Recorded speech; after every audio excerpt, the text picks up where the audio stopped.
And Donahue will be back in the new year.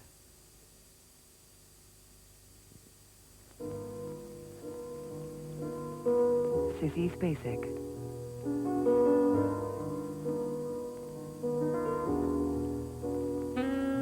On the road, in Heartbeat.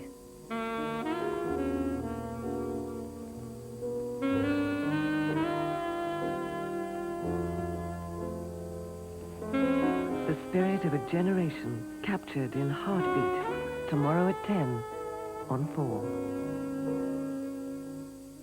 Next on ITV, Richard Bath at ITN with the very latest news headlines. The case.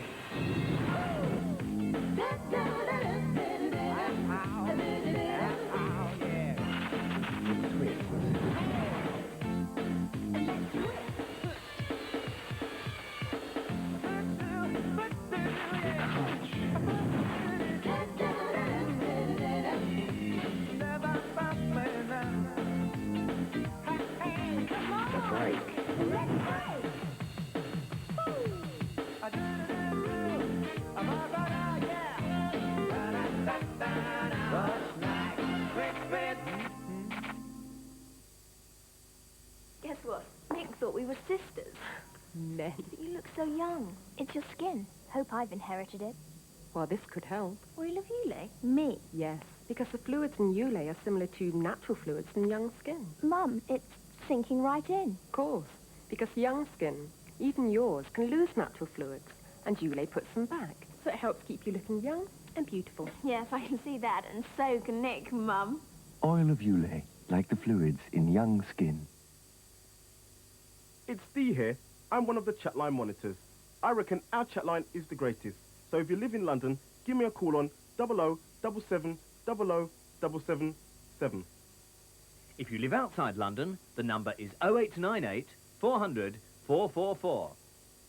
So I'll speak to you later, people. Drambuie is arguably the world's most delicious liqueur. But it does have one rival. The fact is, you can enjoy Drambuie all over the world, except in Tibet, where the locals just can't resist the seductive charms of fermented yak's milk. That's not a yak. Drambuie. Today the world, tomorrow Tibet.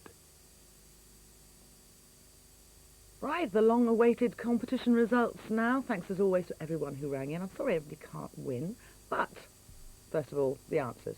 Who wrote the BFG and Danny Champion of the World? That, of course, was Roald Dahl. We can see those on Christmas Day and Boxing Day. What was the television sleuth played by Patricia Hodge? That was Jemima Shaw. And we can see Patricia Hodge for the first time tomorrow night, Thursday, in The Shell Seekers.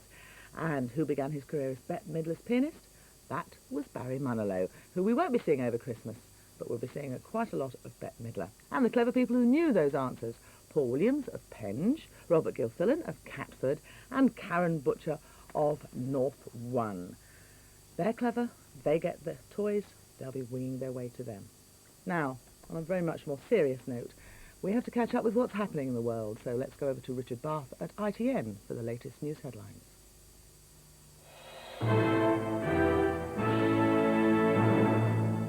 There are unconfirmed reports that up to 2,000 people have been killed by security forces in the Romanian city of Timișoara. Tanks and helicopters moved in against anti-government demonstrators. Austrian television quoted a witness in Timișoara as saying he had seen lorries carrying away cubic meters of bodies. Romania stands like an impregnable fortress with all of its four borders closed. No traffic, not even transit traffic, is being allowed through. Some of Budapest's inhabitants have their own eyewitness accounts of Timișoara. This man was there, on a mission to help persecuted Christian friends. He fled when the police charged, terrified for his life.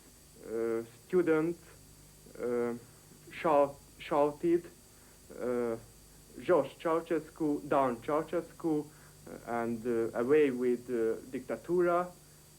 He said then there were many policemen. They charged at the crowds. He panicked with his friends and fled. He feels certain many were killed in the gunfire.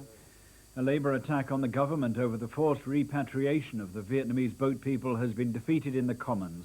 The government had a majority of 90, but 2 Tory MPs voted against and several abstained.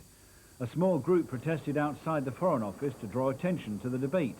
The government is likely to face a larger backbench revolt later today over plans to allow a number of Hong Kong Chinese into Britain.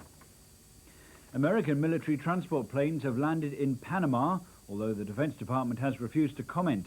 Tension has increased between the United States and the Panamanian leader, General Noriega, following 2 shooting incidents involving American troops.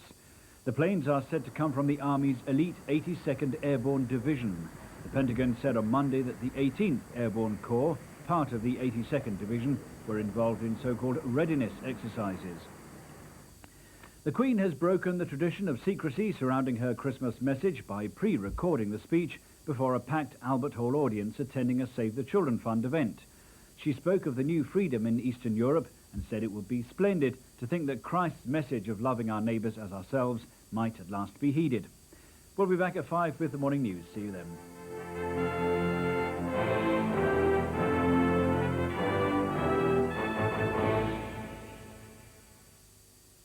There's a fascinating look at how Cameron Mackintosh staged his marvellous hit musical Miss Saigon tonight. So make a date to join us at 10:35. Now Fleetwood Mac, as they were, as they are, in Music Special.